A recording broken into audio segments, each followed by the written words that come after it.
Breuckelen Independent Television. In the nearly 80 years since Prohibition has been repealed, New York City distilleries have been making homegrown liquor right in the city. We sent Lauren Moraski out to find out what's brewing in Breuckelen's backyard. Just a couple of years ago, the man you see here was on the trading floor of a financial firm. Now, he just might be the person behind your next gin and tonic. I read an article in a magazine, and then the author was saying that some laws had changed in distilling, and now small distilleries were a viable business. I immediately thought, well, if this is true, this is just the type of thing that I would really like to do. Some say the high unemployment rate has sparked a new wave of small businesses. Probably nothing shows that more than the opening of a couple of new hard alcohol distilleries in Breuckelen. I recently paid a visit to the Breuckelen Distilling Company, founded by Brad Estabrook, who now locally makes, bottles, and distributes gin. Significant changes took place in the past few years on both the federal and state levels to allow for small distilleries to open. I looked into it a little bit, but at the time I didn't have the money. And so I thought, I'll keep working for a few years and save up some more money, and then maybe I can do this. Then I got laid off.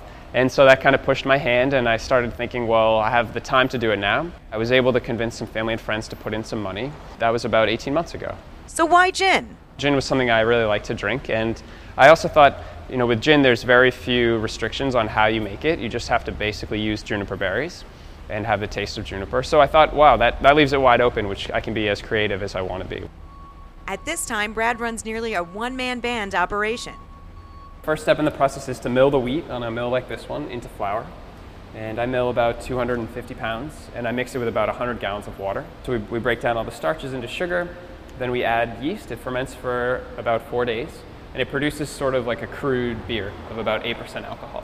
Okay. And, I have one over here I can show you. Wow. You can smell the alcohol in the yeast, but you can see inside all the yeast bubbling, all the activity from the yeast bubbling on the top as it's consuming the sugar and producing alcohol. This is the still, and I can show you the inside, but it's basically a giant double boiler. Has a copper pot, and then there's a water bath surrounding it, and we heat up the water in the water bath, which turns it into steam, which then gently heats up that mash or crude beer. And then the alcohol in the beer evaporates. It has a lower boiling point than water, and the vapor travels up through the column. The vapor comes across the top. This is cold here, and it recondenses and it drips off the still very, very slowly. So to take about 100 gallons of mash, and it takes about 8 hours to produce about 8 gallons of wheat spirit or alcohol. Then it's distributed to both bars and liquor stores. And if you have a hankering for gin, Brad also has a tasting room for visitors. I've had a number of people come in and say, I thought this is such a great product because you're in Breuckelen, you're made from New York, we can come and see the distillery, that's fantastic. But a number of people say they're in love with that part of it, and then when they try it, they say, wow, I didn't expect it to be so good. There's already a moonshine distillery in the borough, and probably more to follow.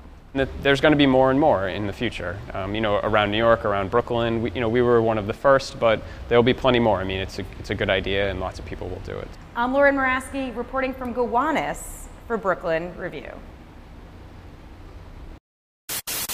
Watch this and other Breuckelen Independent Television episodes online at brickartsmedia.org/BIT.